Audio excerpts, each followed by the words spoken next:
everything like this.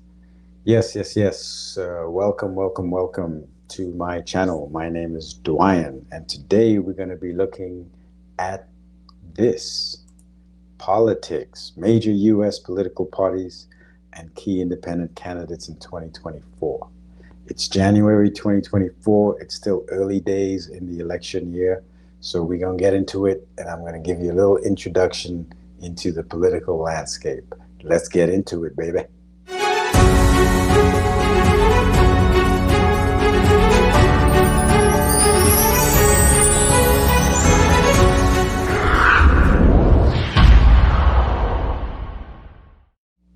Okay, thank you guys for joining me. So we're gonna go right into it. We're not gonna waste any time.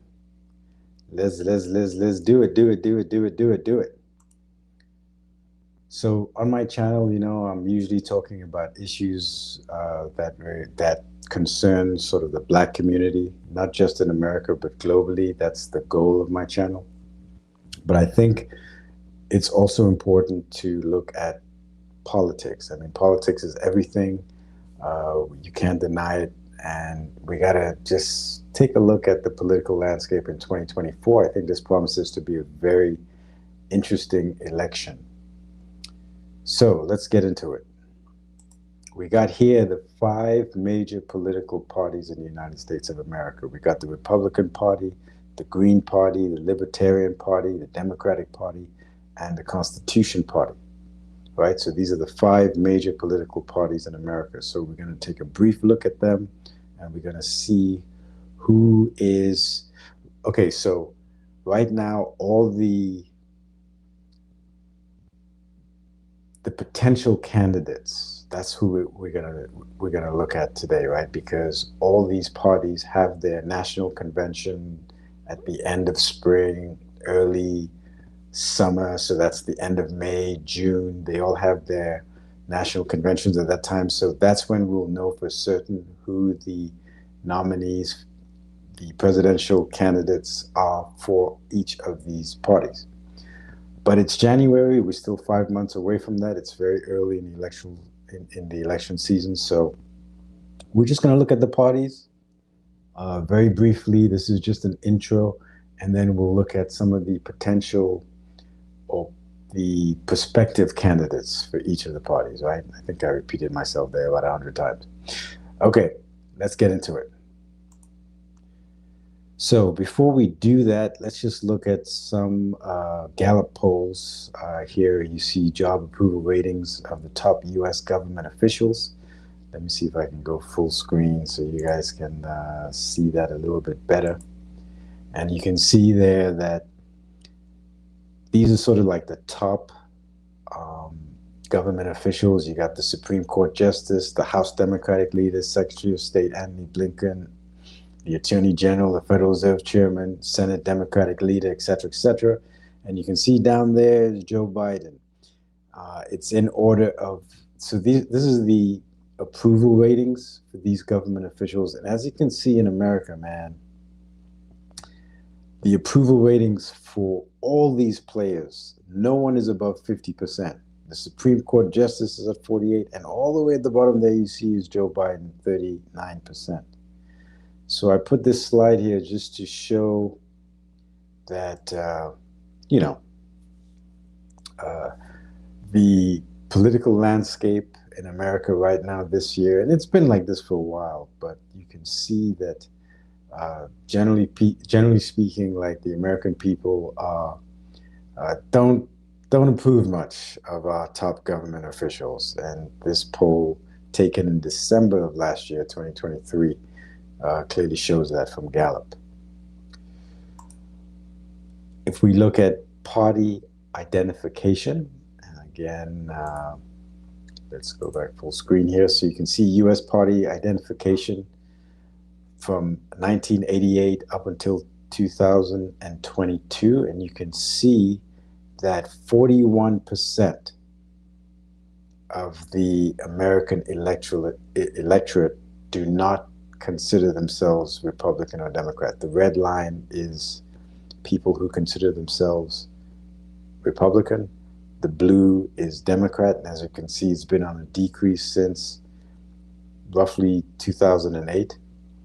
And on the increase, the dotted line at the top there, you see are the independents, which account for 41%. And I wouldn't be surprised, this is up until 2022, but I wouldn't be surprised if that number is going up even more.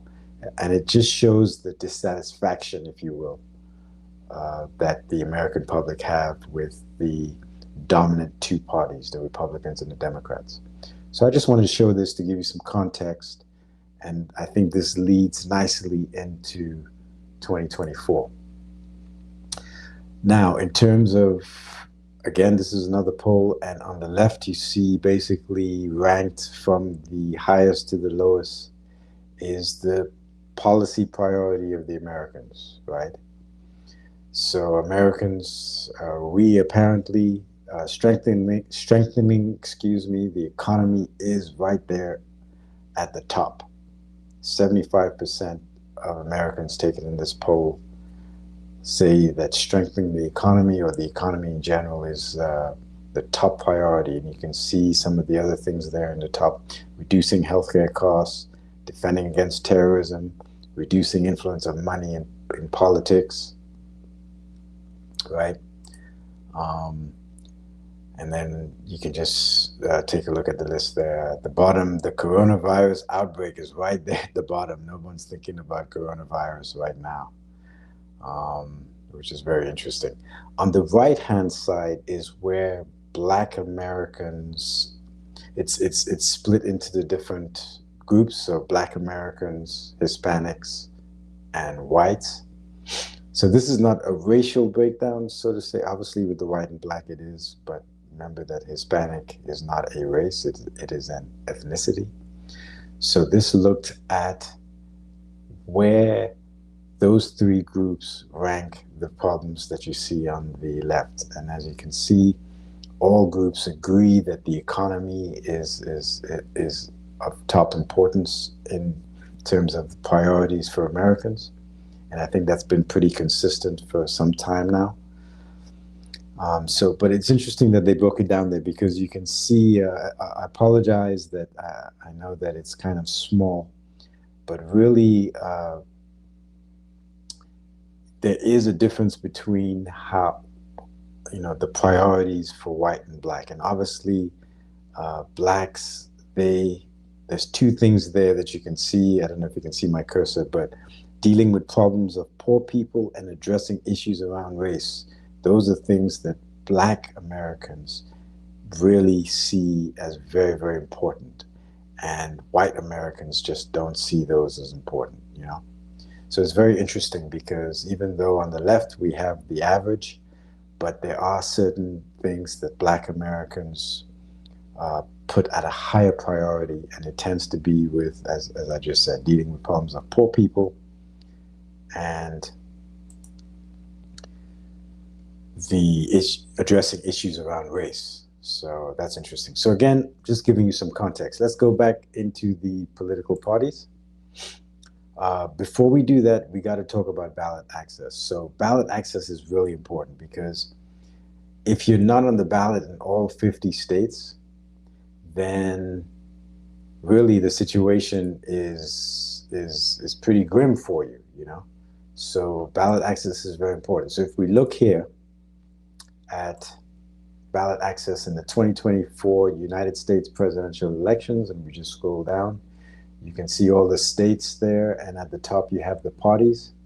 And you can see that the major 5 parties, which are all the way here on the left, I don't think you can see my cursor, but you can see that definitely the Republican, which is all the way at the end here, the Republicans and the Democrats, they're on all 50 states, as you can see down here. They're on 50, 51. And then right now you have the next party, which is the Libertarian. They're the 3rd largest party, and we'll talk about them in a minute. They're on about 36 states currently, so that's pretty good, not too bad. But obviously the goal is you want to be on 50 or 48, worst case scenario 45. Otherwise you really don't have a chance really to be competitive. So they're the 3rd largest party. And then after them is the Green Party. And the Green Party right now, they're on about 20 states, as you can see down here. They're on about 20 states. So, but again, we're very early in the election season. So, judging by the last time around, they were only, I think, around 40 states. And then in 2016, they were on 47 states. So it's not an easy process. You have to sort of do it all again every election cycle. This is not the case for the two major parties, though. But for the third parties, they always have to do work every election cycle. Otherwise, you lose ballot access. If you're not going out and getting the signatures, you lose ballot access. So it's a very, very important thing, especially for third parties. You see that the Republicans and Democrats, they're already on all the ballots. And then the fifth party, which is the Constitution Party. Now, they are even less. They're only on 12 states right now for the Constitution Party. And I'm highlighting 5 parties, the 5 major parties, but you can see that there are lots of parties in America. I mean, there's even more than what is here, you know what I mean? So ballot access is a big thing. And then we have independent candidates, which here on the left, we have Cornell West, Robert F. Kennedy, Cornel West, Robert F. Kennedy. There are others, but to be quite frank, these two, I would say right now, are the biggest candidates. You have the Prohibition Party. What else do you have? Claudia de la Cruz. It's an American community organizer. Okay, interesting. The American Solidarity Party. But you see, these parties have really struggled to get on the list. And quite frankly, Cornel West and Robert F. Kennedy Jr., sometimes I would say John F. Kennedy Jr., but Robert F. Kennedy Jr., right now, they're only on 2 states, both of them, So this is really important, ballot access. And really, as I said, if you're not on the ballot, you really, really, you really don't have any chance. But it's early days, and I think that these, particularly the Libertarian Party, the Green Party, they will definitely pick up more states, and so will Robert F. Kennedy and Cornel West. Okay? All right, so let's go into the political parties. We'll just swing back to our presentation here. So let's go full screen so you guys can see this. So basically, I've put the political parties on a spectrum. And again, this is an introduction. We're not going to go so deep into this. This is just for people to get an idea. Those of you who know this, I'm sorry. This will just be a sort of rehash for you guys. But I suspect that a lot of Americans are not familiar with these 5 parties and where they are on the political spectrum. So let's start from the left and we'll work our way right. So on the far left, you have the Green Party. They're considered far left. Some of the policies, as you can see there, universal health care, social equity, renewable energy. They tend to be the party that is anti-war, totally anti-war. That's another thing that's there. And at a later date, once we get deeper into the presidential season and we get close to the election, particularly after the conventions, I will do a video where I'll go deep into the positions of all the candidates. Okay, so for right now, it's just an introduction. Please subscribe if you want to, be part of that more in-depth analysis going down the line. After that, we got the left center, as you can see, the Democratic Party. They are, for liberal economies, they support regulations, obviously civil rights. These are some of the ideas. They don't, so where they differ from the far left is that the Democrats don't tend to support universal health care. Now, there are exceptions. For example, Bernie Sanders, some of you might be familiar with him. most of us should be familiar with Bernie. He was an advocate of universal health care, but he ran as a Democrat. But he's more of a leftist in the Democratic Party. Truthfully speaking, Bernie Sanders, his policies is more on the far left side, right? Particularly with things like renewable energy, social equity, and universal health care. Then we get to the center, right? And they're called really a center-right party. They're not directly in the center. They're more to the right, but they are to the left of the Republican Party, which is a Libertarian Party.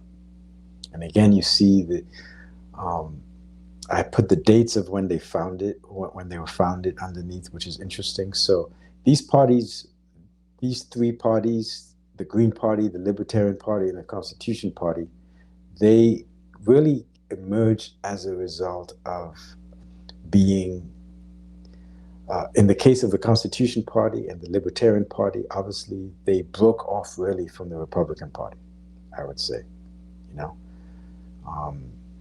One in the 1970s, one in 1999, and they kind of broke off from the Republican Party. And the Green Party, I wouldn't say they broke off from the Democratic Party, but they were not satisfied with the Democratic Party and they wanted an alternative. So they're created because of this dissatisfaction with the two-party system.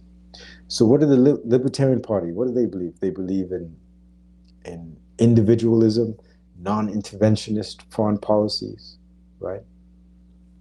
Now, it doesn't mean that they wouldn't support like war. They would, but their philosophy is that taxpayers shouldn't have to fit the bill for that, you know.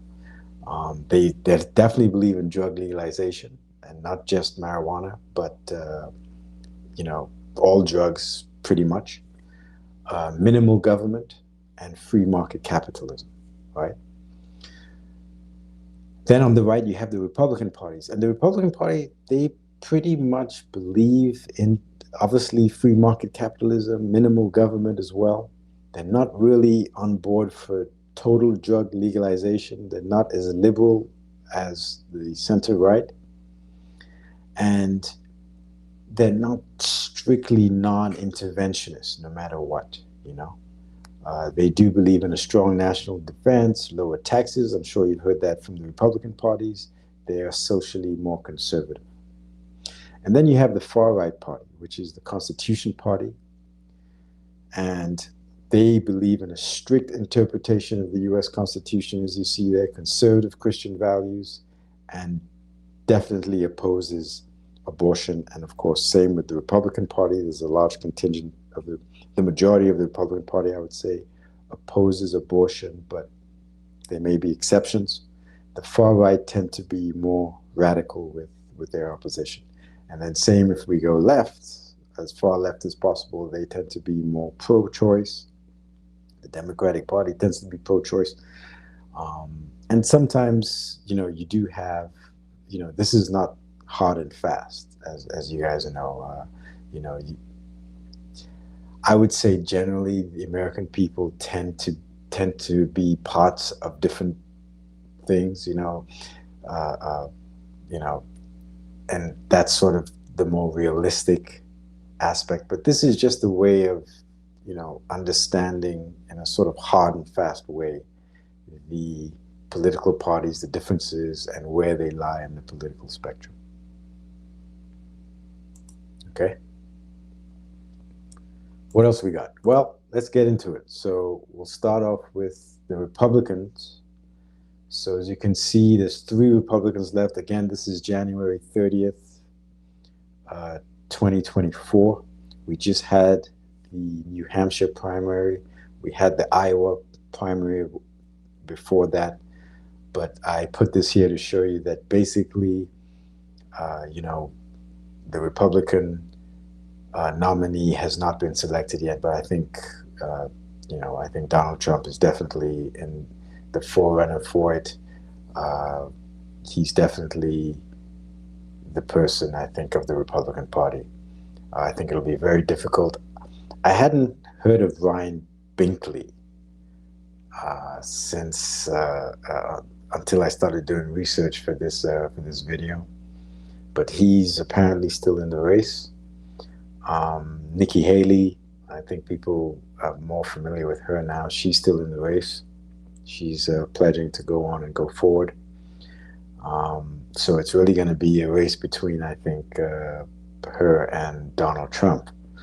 But as I said before, I think Donald Trump is going to get the nomination. And most of us know about Donald Trump and everything, so I'm not going to go too deep onto it. If we go to the Democrats, and I think here you have a similar situation, Joe Biden is even more dominant than Donald Trump in terms of the candidates that remain in the race. The guy at the far front, Cenk Uygur there, I think it's going to be very difficult. I mean, he's not even, I don't know what he got in the New Hampshire primary, but it was obviously, it's very, very low. Marianne Williamson as well. She was an interesting candidate that I thought was interesting, but I really think that it's going to be Joe Biden. Now it's early. It's like I said, it's the 29th of January, 2024. So it's very, very early. Anything can happen. But in terms of where things stand now, it looks like Trump, Biden for the Republicans and the Democrats. Okay, let's move into the third parties. And this is the third largest party, which is the Libertarian Party. Okay. And you can see that very different. So the color coding there, you can see that the two on the left are pretty much using their own money to fund their campaigns. And then the two on the right sort of have been more successful in raising money, particularly the guy on the very far right, and that is Chase Oliver. And I think there's about 10 or 15 candidates running for the Libertarian Party ticket, the nomination. And they just had their primary about a week and a half ago, maybe almost 2 weeks now. And you can see there, I guess I'm blocking there, you can see there that Chase Oliver in the middle, 42.7%. Really, for a field of so many people, for him to get 42.7%, I think we can safely say and conclude it's only one primary, but I think he's definitely a forerunner and probably the presumptive nominee for the Libertarian Party, right? And again, their national convention is going to be on May 24th, 2024. And if those of you are interested, and I encourage people to check him out, I think he has some very interesting perspective at votechaseoliver.com. You'll be able to get some information there. I want to just listen to a little bit of him. I suspect that a lot of Americans are not familiar with the third-party candidates, so I want to use my platform to sort of highlight them as well as the independent candidates. Everybody knows about Biden and Trump. I've dealt with them already. Let's look at some of these other cats. So we got this gentleman here, Chase Oliver, and he's an interesting character. Let's hear what he said at a recent libertarian debate. I'm just going to play a quick point by him so you guys can get a little bit of a flavor of him as a candidate. Thank you. All right. Chase, same question, right? How do we move this forward? What do we have to do to make this happen? Yeah, so this is really the most important question that a libertarian candidate for president is going to face. How are you going to run, and how are you going to get more support? How are you going to grow our message or our movement? I want to do this by trying to speak. I want to be clear. I didn't ask to grow the movement. I meant to make changes. You're right. So to make changes. Yes. Regardless, what we're going to need to do is we're going to need to be speaking our principles in a way that is attractive and attracts those voters who are disgruntled with the two-party system. 68% of voters say they're dissatisfied with the two parties and they want a third party already out there. So what can we provide them? We have to have a candidate that can speak their language, speak to them where they're at, while also maintaining our North Star of our principles and ideals. We need to be able to do both of those things at the same time. I would also say that we need to start actively investing our party in the younger generation so that we can grow our movement for the next generation, because Gen Z is going to be the highest voter bloc in 15 years. If we don't start investing in them now, they're going to start voting within the two-party system, and it's way harder to pull them out of the two-party system if they've already voted within it. So we need to be speaking our principles in a way that is attractive to the voters, and in a way that makes sense to them, reach to them where they are. That's something that I've tried to do when I've run for office in the past. By the way, I did get 2% in my Senate race. In doing so, I made national news and attention from the Libertarian Party, and I brought the idea of ranked choice voting up from 5% support in the state to almost 40% support in the state. So you can have real impact if you run a real principled race, even in the most expensive Senate race in United States history. Trust me, I know this for a fact. And I want to run all over the country to give voters something to feel good about, because right now they have a false impression, if they have any impression of libertarians. They think we're selfish, that we only care about ourselves, and we need to be able to communicate that the value of libertarianism is an empathic value. It says that each and every person can make their own destiny, their own life, if we just promise that we try not to have force, fraud, and coercion with one another. If we live in peace, we live free, and that needs to be the message we push forward. Let me push back a little bit on this one. You talked about the youth, right? And what everyone always says, maybe I'm wrong here, I'm happy to be open. I'm open to being wrong here, but everyone will say it's not worth going to the youth. The youth, they don't vote, right? The people who voted are people over 60. These youngsters, they don't vote. Is this going to be the right answer if the people we may be getting our message to don't actually vote? So 2 data points that would fight back against that. First and foremost, it's harder to pull people who are over 60 out of the two-party system. They're already set in their ways. They've been voting the same way for decades. It's much harder to pull them out than a young person. Secondly, Gen Z is voting in higher numbers in this at the same time that millennials were in a much higher rate. So millennials, like myself, weren't voting as much as Gen Zers are. They want to vote for something. We want to give them something to vote for. I'm going to use 30 seconds here. Last thing that we need to do is we need to be able to put our message in a way that resonates with people. Raise your hand in here if you've read Mises Liberalism. 3 people. Raise your hand, 4 or 5. Raise your hand if you've watched Star Wars. That is about a group of ragtag freedom fighters fighting back against a status apparatus. We need to be able to communicate our message in a way that resonates with people, and there's lots of ways to do that, but one way is not doing it is by boring them to death. We have to be energetic, we have to be enthusiastic, and we have to be willing to get out there where the voters are and reach them where they are, which is what I've been doing all over the country. Thank you. Okay, so that's a little bit of Chase Oliver, and I do encourage to check out his website. And by the way, I'm going to put a link to all the party websites in the description, so you can just go click on it, and the candidate websites as well. So you know, you can just sit back and relax and know you have those links. So that's the Libertarian Party. Let's move on to where we're back here again. So again, the convention is going to be May 24th, but it does look like he's in the forerunning of the Libertarian Party nomination. As you can see at the bottom there, votechaseoliver.com for those of you who are interested. Next, we have the Green Party. And as of January 2024, as you can see there, at least 12 candidates have filed with the Federal Election Commission to run for the Green Party nomination in 2024. Ralph Nader, I actually voted for Ralph Nader in 2000. He got 2.7% of the popular vote in 2000, and that remains the largest percentage of the vote of any Green Party candidate. Okay? And that's roughly about the time when the Green Party came to existence. So Ralph Nader actually put the Green Party on the map. And as yet, the last point there, the nomination has not been determined as well, the convention rather. So I'll obviously be looking out for that. But I think that you know, ballot access, you know, I talked about it earlier. It's really important. You can see the Green Party, they have roughly about 20, the green color there shows you that they roughly have about 20 states that they're in so far, which is really good. And I think they will be able to get most of the states, if not all the states, you know, definitely 48, 47.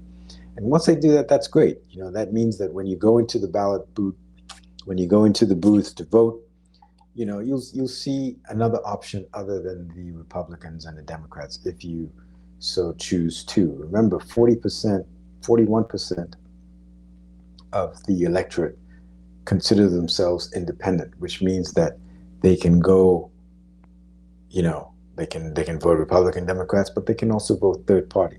They do not consider themselves Republicans or Democrats. So hopefully,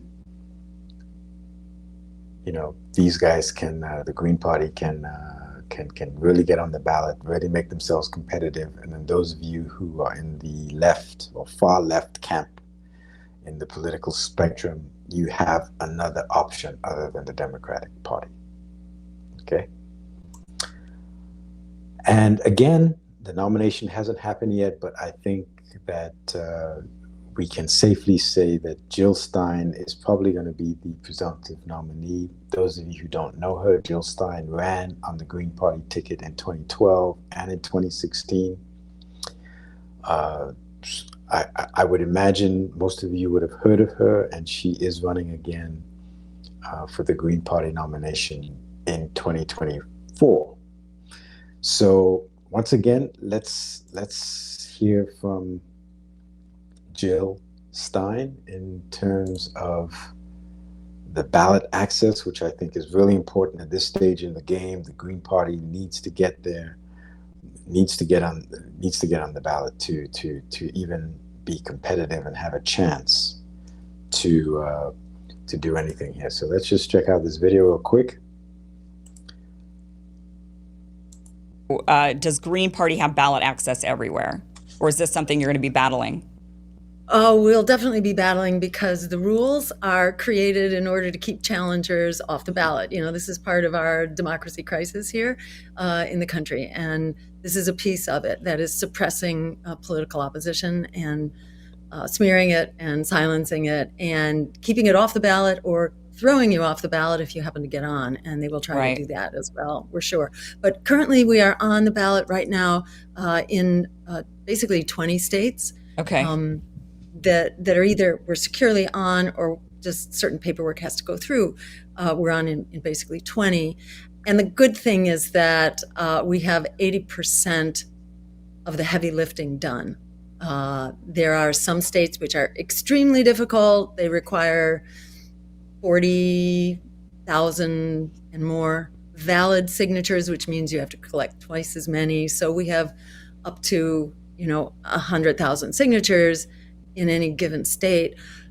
Fortunately, we have the hard ones just about all done. So right now we have work to do, but the vast majority of the work is behind us.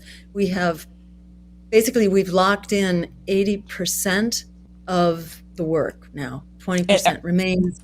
And are you saying that about the 30 remaining states that you would need access on, or are you saying so you're on for sure in 20 states, and then you're 80% of the way on the other 30? Well, actually, we're 80% all things considered. Oh, okay. Consider the whole heavy lift, which means getting lots of signatures, more in some states than others. If you consider how many signatures you need and how much it's going to cost you, we have 80% of that work is done. 20% remains. We need to raise $1 million to complete the process. But, No Label says they're raising 70 million, to get on the ballots because they don't have a grassroots network. We have a grassroots network in just about every state. We have people who have fought these battles before. Yeah. Access to the ballot is basically political power, and we have been contesting for that power for a long time, which has access to the ballot, is basically political power. And that's why I keep hopping on the ballot and everything like that, So those of you who are independents, who are looking for an alternative to the two parties, there's some opportunities here, and you can even help to get them on the ballot, And again, I'll put the links to all the websites where you can donate, where you can volunteer and stuff like that. It'll all be in the description. You can just go check it out for all the parties, right? I'm not telling people how they should vote, but I do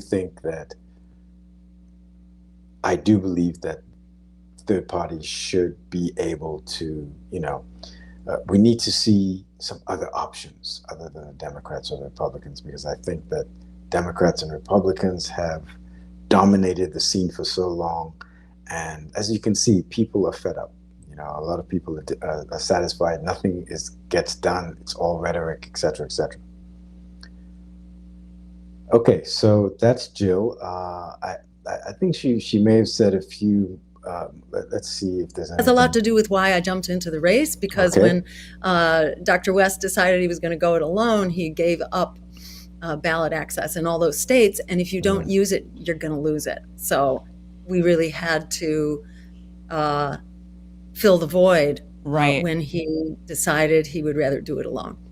Okay, so just to clarify that, she's talking about Cornell West, who's an independent candidate, and we're going to get to him in a second. And he was with the Green Party initially, and then he left the Green Party, and now he's independent.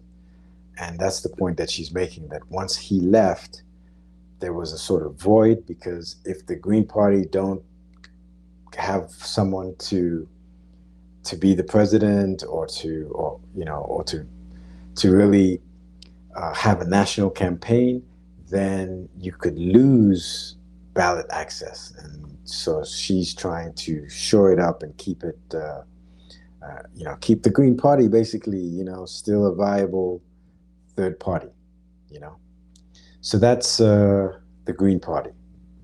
What else have we got here? Let's move back to this. So that's Jill Stein. Then we have the Constitution Party, right? So this is the fifth of the top 5 large parties. But to be honest with you, I was a little bit disappointed with the Constitution Party, because I couldn't find anything on it. I mean, I tried, I looked, I couldn't find anything about it. So, I mean, obviously, in this situation, what you do is, you just go to the website and see what they have there. And when I went to the website, I was just like, these guys are not doing anything in 2024. So let me show you what I mean. So this is the American Constitution Party, I believe. I believe this is their website.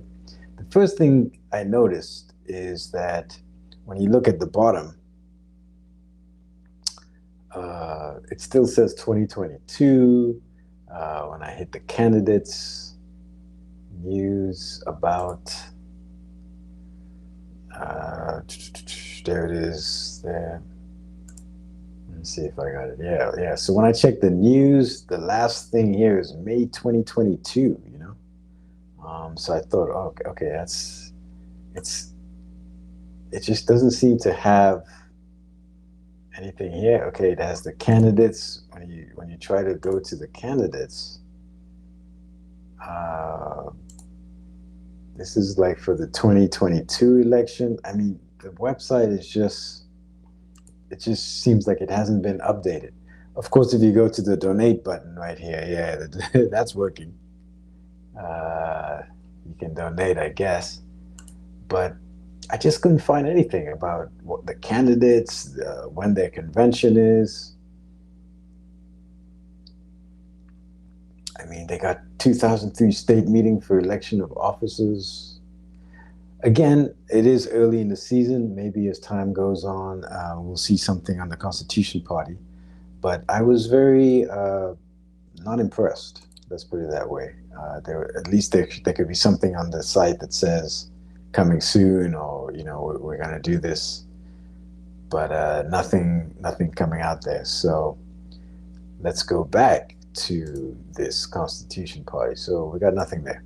So let's move on. We got the independent candidates, and again, we're just going to look at 2 of them.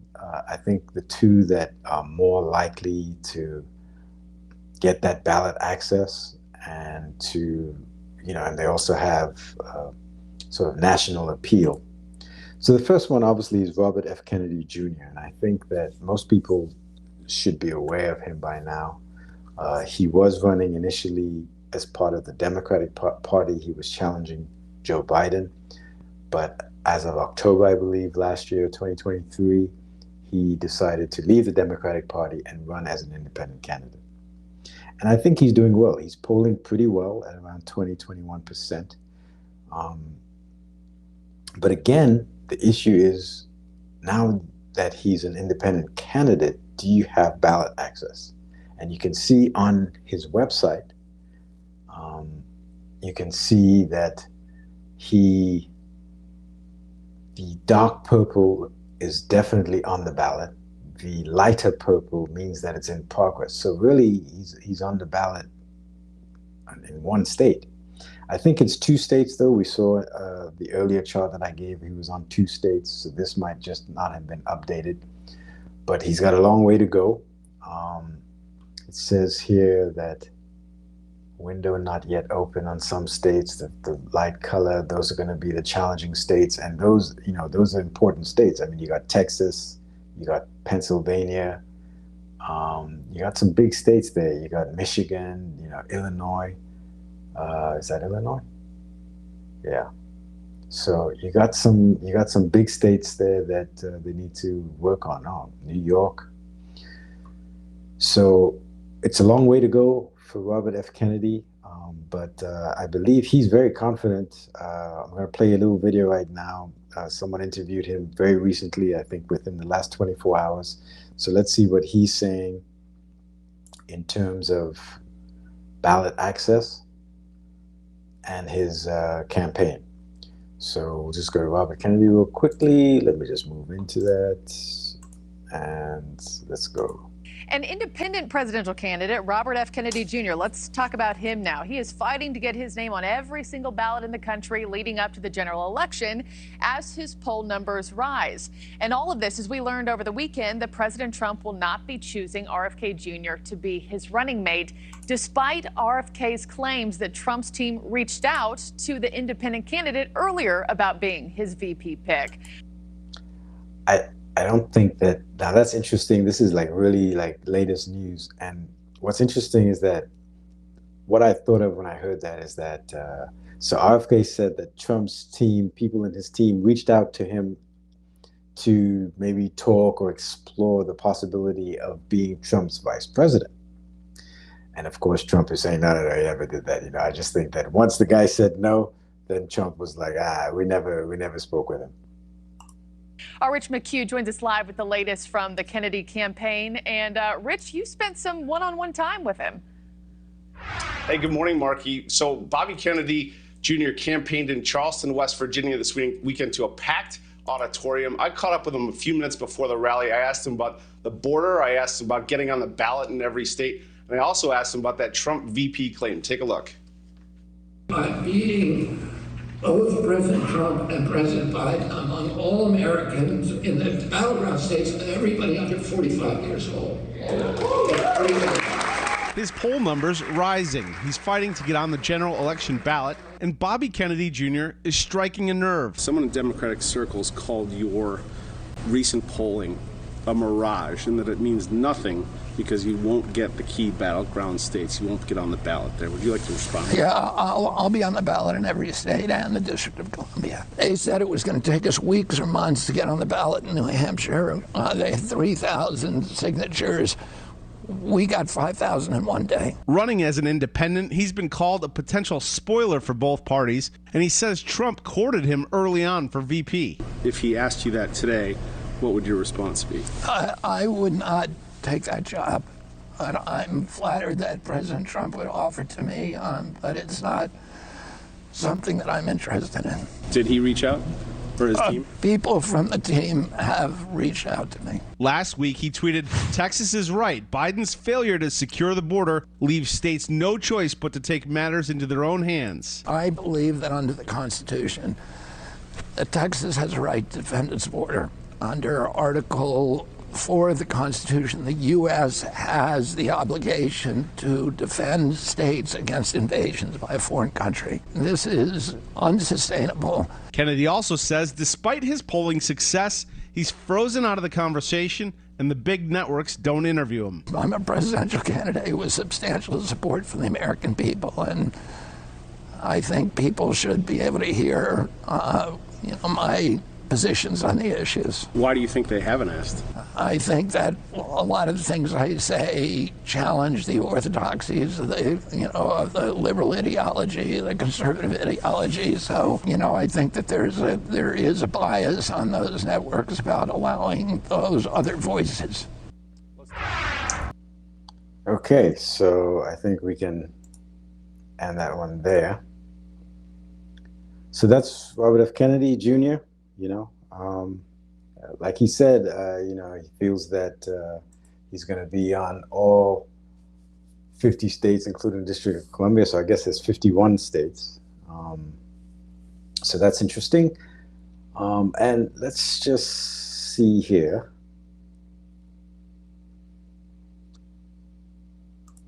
So Robert F. Kennedy is an interesting character because remember, like I said before, he started as part of the Democratic Party. He's considered left of the Democratic Party. I wouldn't say he's quite where the Green Party is on the political spectrum, but he's definitely sort of left of center, perhaps where, as he says, he's a Kennedy Democrat, referring to his uncle and his both his uncles and his father. But here it is, a Republican right wing, and again, I don't know whether it's true, whether Trump's team did in fact reach out to him, but it's very interesting that, a right wing Republican is reaching out to someone like Kennedy, who is left of center, on most issues. And it's very, very interesting. I don't think that's ever happened before where you have someone like that. And Kennedy is very interesting in that way. I mean, I think, it's not even with, if we just turn here, I'll show you this article that just came out a couple of days ago or a day ago. Let me just pull it up here. You can see here that Robert F. Kennedy says he's looking at a potential bid for Libertarian Party nomination in recent CNN interview. Right? So even the Libertarians want him, You remember the chart I showed you, the political spectrum. It's like, and this is one of the things about Robert Kennedy that I think is very interesting, is that he does have this broad appeal across the political spectrum, and it is very interesting. It's very unusual for a candidate, and I think he's a very interesting candidate. And if he is able to get on the ballot on all those 50 states or 51 states, then I think he could definitely be someone who really,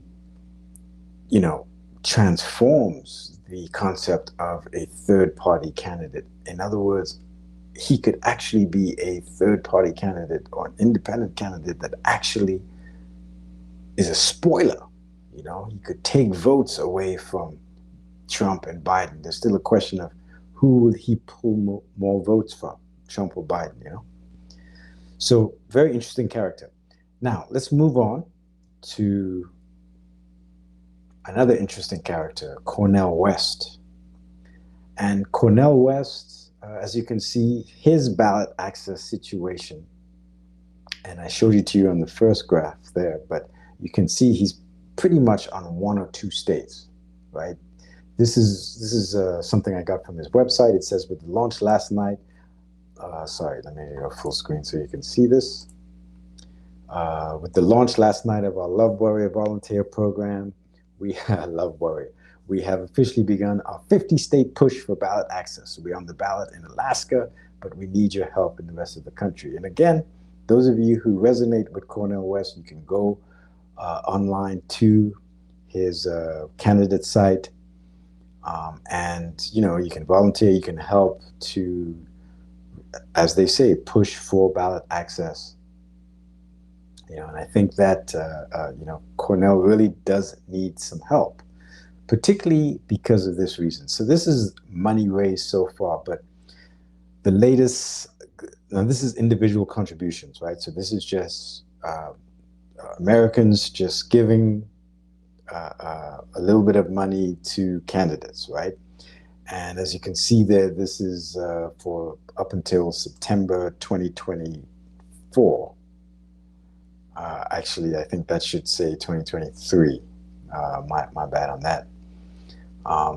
That was the latest I could find. So these numbers are probably a little bit small, but they they do give an idea of where everybody stands. And where everybody stands is that the three on the top are making money, and especially the Republicans and the Democrats, 59 million, 60 million apiece already for, this is money raised, not money spent, but this is the money that they've raised.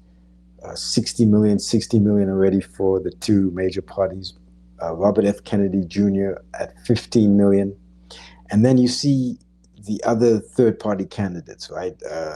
Cornel is independent, only 300,000. I mean, compared to the guys on the top, especially the Republican Democrats, I mean, it's absolutely nothing. You know, and then Jill Stein, 205,000, and then our boy Chase Oliver from the Libertarian Party, they're 50,000. So it's very difficult, you know, for third-party candidates to raise money. And obviously, they have not proven themselves in order to get public funds, you know. And this is an important point. And what I try to stress upon the American people, particularly those who are definitely not going to vote for the Republicans or the Democrats, the two major parties, I would say vote for one of these parties, because if the Libertarian Party or the Green Party, and again, I'm not telling you who to vote for, okay, I'm just saying that if you're not going to vote for the Republicans or the Democratic Party, instead of staying home or not voting and not voting at all, I would say vote for one of these other parties or one of these independent candidates. Why? Because if a third party can get at least 5%, okay, 5% of the popular vote, right, then in the next election cycle, in the next 4 years, they will be eligible for public funds, public financing, in which case they will be able to get millions of dollars, right, as opposed to what you see now. Now, I know it's early in the election cycle, and I'm pretty certain that the candidates there on the bottom, the third-party candidates, they're gonna pick up. I'm gonna be keeping track on it and seeing how it's going. I'll be doing a video to let you guys know and see what they're doing and how the ballot is going and everything like that. I'm definitely keeping an eye on it. But if we can, you know, so I do understand that they do need to get on the ballot. You know, otherwise your vote might be a wasted vote. If, for example, as things stands now, Cornell West is on is in 2 states, you know, on the ballot. So obviously, if you're going to vote for him, first of all, you have to be in those 2 states, and it kind of seems like a wasted vote. So the ballot access is really important. But I suspect that between now and the election, right, providing these candidates are still in the race and these parties are still in the race, I think you're going to see very clearly that they're able to get on the ballot. And if they do, if you're an independent and you're definitely not going to vote Republican or Democrat, then I would suggest that you vote for one of these parties, one of these candidates, so that they can get that 5%. And then once they get that 5% in the next election cycle, we the American people will have a third party, finally, you know, providing they get 5% of the popular vote. Okay?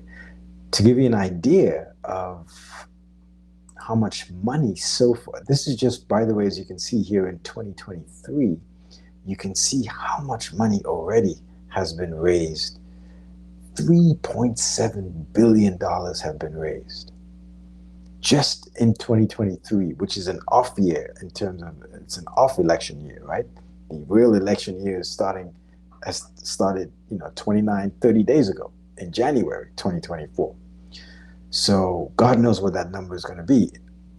I can't remember offhand, but I think that the 2020 election, I believe it was something like 7 or 8 billion. It could have even been $9 billion that was actually spent in that election. So we're on the way there again with this one. You know, I really have a feeling that actually we're probably going to go past 10 billion by the end of this one. So an incredible amount of money being spent on these elections. And you can see that if you go back to this slide and you put that in the context of what Cornell West is making and what the Jill Stein and Chase Oliver, the amount of money that they're able to raise, you can see that they're really outgunned, they're really outgunned. And the other thing you notice in this particular graph when you look here is you see the PACs, the orange line, that's where the majority of the money is coming from. The PACs are the political action committees, or PACs. And I'm sure that includes not just the traditional PACs, which have a limit on how much money outsiders can give into a PAC, but you also have the so-called super PACs, right? Which is unlimited amounts of money. And you can see that that is the largest share of the cake, the so-called dark money, where you don't know who's giving the money, and the outside money in politics. And a lot of people say that this corrupts the system, because the few who do have money and who are able to set up these PACs, these super PACs in particular, they have an unfair advantage because they can fund everything that they need in order to either prop up a candidate or actually go against a candidate. You might remember that there's a Republican group called the Never Trumpers, and I believe they formed the PAC and went against Trump. So the super PACs, remember, there can be no affiliation with the actual candidate themselves, right? So they must stand outside alone. There should be no affiliation with the candidates. These are just independent political action committees, and they can do whatever they want. They can support whatever candidate they want and pay for this and pay for that. Okay, so anyway, let me not go too far in that. We'll talk more about that as we move forward. But I just wanted to show you that the money in American politics and where it's coming from. And it's coming from those PACs, in particular those super PACs, which have unlimited campaign contributions. Okay, and again, I think I showed this slide earlier, but I just wanted to remind people that the majority of Americans, 41% of Americans, identify as independent. They tend to end up voting for either Republican or Democrat, the lesser of two evils. And, hopefully this year, particularly if the ballot access can be achieved by some of these third-party and independent candidates, hopefully we can start to see Americans really start to, look at other options other than two major parties. Again, I know I said I'm not telling you where to vote. I'm just saying the independent people who don't affiliate themselves with Democrat or Republicans. Hopefully we can get a good percentage of them to vote for, one of these parties, one of these third parties or independent candidates. And I just have a feeling that we're going to see that this year, particularly if these candidates can get on the ballots of most states. Finally, I just want to introduce you guys, I'm sure a lot of you know about it, but I found some very useful resources that I think are very good for the American citizen and the American voter. So the first one is Ballot Ready. And again, I'll put the resources in the description below so you can go to it. But I think this is really good. So I already did it, but you put in your address as well as your email, I believe. That way they can send you email updates. But once you put in your address, you have access to pretty useful things. I mean, here, for example, if you need to register to vote, you need to update your voting registration, or you need to check the status of your voting registration. You have that option here. You can request a mail-in ballot. You can get involved in helping, to, I guess, help other people vote, for example. You can meet your representatives, which I think is really, really important. You can become a poll worker, excuse me. But this meet your representatives is quite important, right? Because when you click it after you put in your address and everything, and your email, as I said, you'll know all the people, and you can separate it by federal. You can do all the people who are federally at your state level. You have all your state representatives and state offices going down here, depending on what state you're in. You have local. It's all in one place. So if you want to know who your senator is, it's right here. If you want to know who your state representatives are, it's right here. If you want to know who your local representatives are, your public school boards and your city commission, as you can see there, the city mayor, everything, county commissioner, etc., the auditor, you have them right here. And what's really interesting is that if you click on one of their names, you have the opportunity, you have their email right here. You can go and contact them. In this case, if you do learn more, you have their social media, so you can follow them and see what they're doing. And it's all here in one place. So I thought this was a very useful resource, because a lot of us, we don't know who especially at the local level, we don't know who our local representatives are. And, it's right here, and this site is being updated, because the first time I used this site, it didn't have all this information. So it's being updated. So I think that's a really, really good resource for people to look at. So that's one resource. Another resource that I would like to share is USA.gov. I think this is also a very, very good resource. Anything you want to know about the government, basically, you can see down here about the government. You can file complaints. You can find out benefits and programs for people with disabilities, disasters and emergencies, government benefits, health, housing help, education, immigration and U.S. citizenship, job, legal issues, military and veterans. Money and credits, scams and frauds, small business, taxes, travel, voting, and elections. So I think this is a very, very good site as well, USA.gov. And finally, before we end the video, I think this is it's considered the largest library in the world, the Library of Congress, right? LOC.gov. This is excellent. If I can just, on the search, for example, if you see up here, I don't know whether you guys can see this. No, you can't. Okay, but you can, audio recordings, books, printed materials, films, videos, photos, periodicals, newspapers, manuscripts, maps, web archives. Everything is right here. So I just thought this would be a nice resource that I would share with people, for people interested in either doing research, finding things out, getting some information, that sort of thing. I think this is a great resource as well. So if you're an American citizen, if you're a voter and everything like that, I think these three resources are very, very important. Library of Congress, USA.gov, and ballotready.org. And again, I will put links to all these in the description below. So that's it, guys. This was just an intro video into politics a little bit. I'm going to be following it. If you're interested, please do subscribe.